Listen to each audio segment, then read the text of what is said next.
Požigalci so lucidna in duhovita metafora jalovosti človeškega nasilja.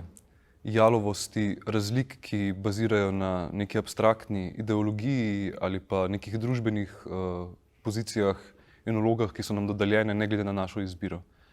Skozi en tak duhovit in hkrati blazno surrealen svet govorimo zgodbo o človeku, ki zase misli, da je dober. In to je nek kapitalist, lastnik nekega podjetja, ki v svojo hišo spusti dva človeka, za katera on predpostavlja, da sta slaba, da sta nasilna, za katera predpostavlja, da mu bosta požgala dom in dom tudi mu požgeta. Ampak dobri človek je spustil v svoj dom in jima pri tem požigu celo pomaga. Tako da skozi ta absurd se mi zdi, da govorimo eno zgodbo o jalovosti razlik, ki temeljijo na nekih predsodkih, o jalovosti nasilja, o jalovosti vojne.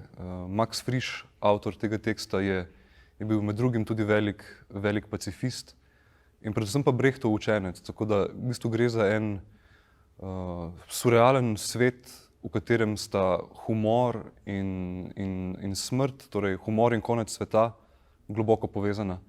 In predstava skuša skozi en tak sodoben format bizarnega posmrtnega pogovornega šova, ki ga vodita požigalca, razpret in res do konca anatomijo nasilja, absurd tega, da svet temelji na razlikah in na tem, kdo je močnejši.